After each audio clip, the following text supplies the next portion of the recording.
ব্যাপারটা হচ্ছে যে আমাদের যে পুকুরে এটা পাওয়া গেছে কচ্ছপটা, পুকুরটা দীর্ঘদিন ধরে মাটি খনন করা হয়নি। তো যারা আবার লিজ নিয়েছে পুকুরটা, তারা জলটা মেরেছে পুকুরে। আর এমনিতেই পুকুরটা হচ্ছে একটা মন্দিরের, রাধা গোবিন্দ মন্দিরের পুকুর, ওখানেই সব পুজো টুজো হয়।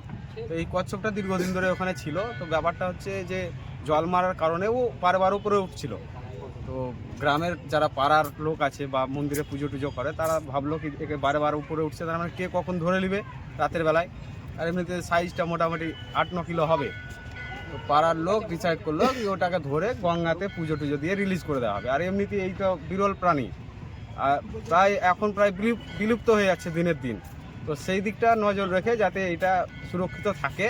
এবার পাড়া গ্রামে হয়তো এক পুকুর থেকে আর এক পুকুরে ছাড়বে, সেখানে হয়তো আবার কে কি করবে, কে ঢিল মারবে, কে কি করবে, আবার ধরে নিতে পারে। তার জন্য এটাকে আমি থানাতেও ফোন করেছিলাম। তো বললো কি না ঠিক আছে, এটা ভালো কাজ, আপনারা এটাকে রিলিজ করে দেন। ওই জন্য আজকে গঙ্গাতে রিলিজ করে দেওয়া হলো। আর এমনিতেই আমাদের হিন্দু শাস্ত্র অনুযায়ী এটাকে ভগবান হিসাবে মানা হয়, তার জন্য পুজো টুজো দিয়ে ছাড়া হলো আজকে। কোথায় ছাড়লেন, কোথায়? গঙ্গা সদর ঘাটে। কেমন লাগছে?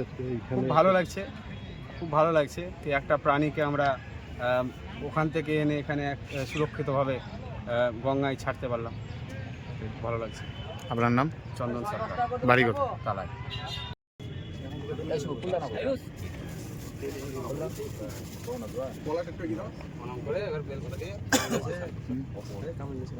একটু নৌকাতে নিলাম না, নৌকাতে নিয়ে একটু মধ্যে ছাড়ো।